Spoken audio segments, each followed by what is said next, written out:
Ellie, come in! Isaac, we have to cross to the government sector before they cut us off. You'll never make it down here in time. I'll be there! I'll be there!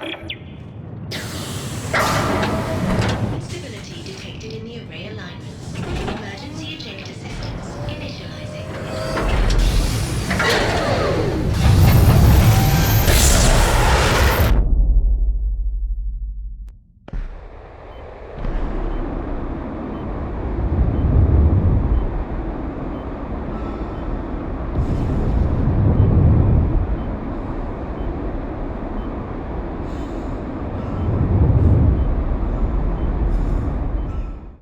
Horror games have seen a resurgence in popularity in recent years, but longtime fans of the genre would remember a time when notable releases in this domain were few and far between.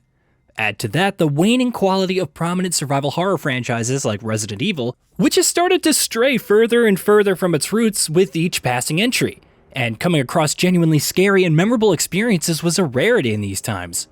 Back in 2008, Dead Space was promptly received with critical and commercial acclaim. Following the breakout success of the original, a sequel was imminent and the developer quickly got to work shortly after the first game's release. What did it say to you, Isaac?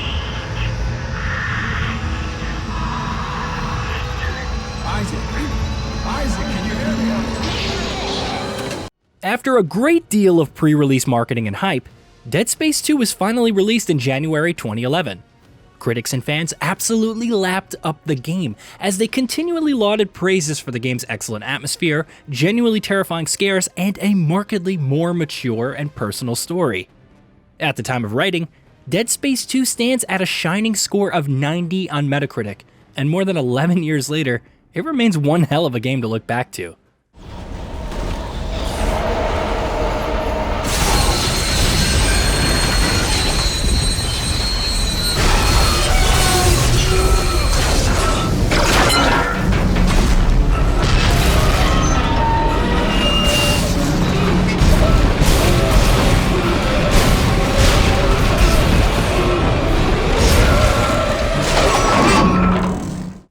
Dead Space 2 follows up on the adventures of the series protagonist Isaac Clarke as he tries to find his way out of the Sprawl space station.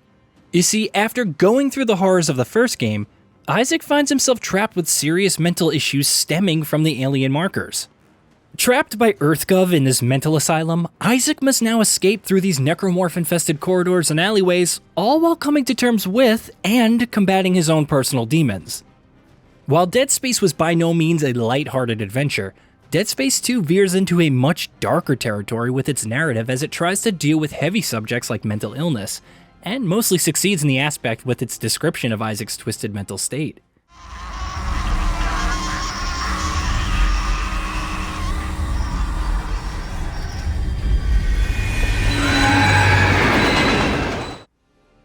The developer added some neat touches here and there, such as how Isaac's dementia is represented through his recollection of nursery rhymes and how Nicole's vision from the past haunt him to this day.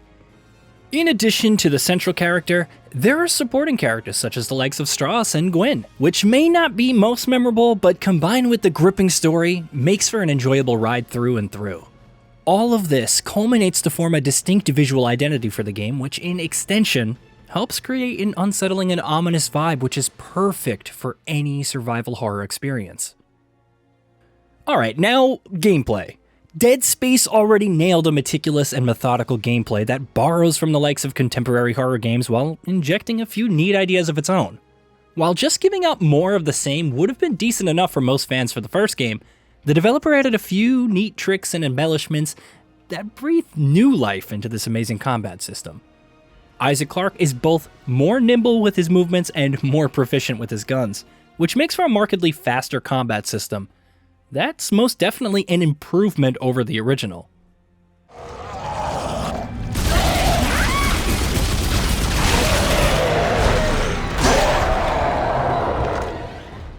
Sure, there are a few cinematic QuickTime events sprinkled through the experience that can make sections of the game feel more action-oriented than survival horror, but the developer managed to strike a great balance between these aspects so as to not overshadow one element of the experience with the other.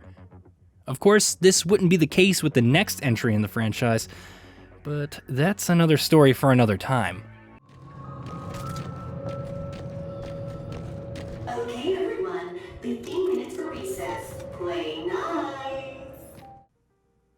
Either way, Isaac is still up against the ferocious necromorphs once again as they overrun this space station. And much like the first game, you have to focus on taking them down as efficiently as possible, which usually entails chopping off their limbs with carefully placed shots.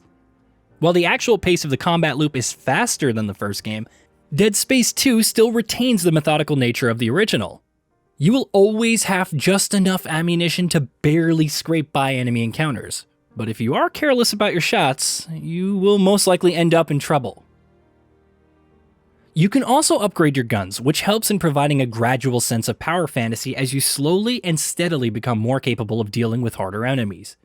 Isaac also has a couple of new tricks to add even more variety to combat through kinesis and stasis, which opens up new and exciting opportunities to dispatch necromorphs. Entering zero gravity.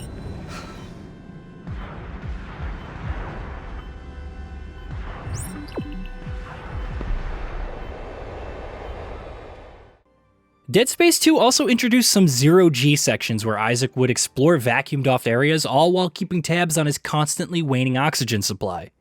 Additional oxygen tanks would replenish the supply, so you would have to be on the lookout for these resources during these sections. Sure, they weren't a game changer by any means, but these touches do go a long way in ensuring an experience that's more varied and dynamic in nature. While Dead Space 2's single-player offerings are a well-rounded experience in itself, the developer also added a couple of endgame activities to keep those wanting to spend more time with the game busy for hours on end. Firstly, there's the competitive multiplayer experience, which was a cut above the shoehorned multiplayer offerings that were so prevalent during the generation, making it a worthy distraction from the single-player campaign. Hell, you could even play as different kinds of necromorphs and hunt down the other team as they made a beeline for the objectives. But even if you wanted to stick to the single-player side of things, completing the game on harder difficulties was a worthwhile challenge, or you could start a new game plus to carry your high-level equipment over to a new campaign. Especially devoted players could also attempt to complete the game on the hardcore difficulty, which requires you to get through the game with only 3 saves. And if you die at any point, you will of course be redirected to the last save point that could potentially rob you of hours of hard-earned progress.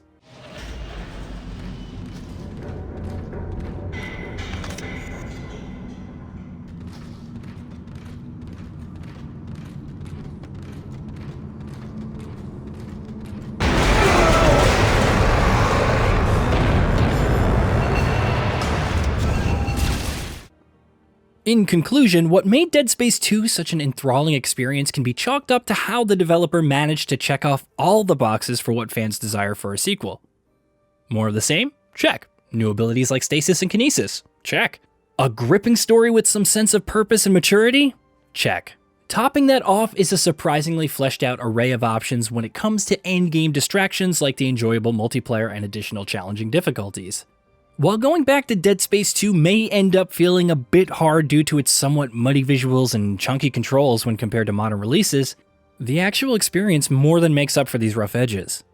All these years later, it's still a damn fine game, and that said, we'd really love to see a full-fledged remake of this game as well, much in the vein of the upcoming remake of the first Dead Space. Did you know that we at GamingBolt upload new videos every day? Stick around, drop a like, subscribe, and let us know what kind of content you'd like to see in the future with a comment below.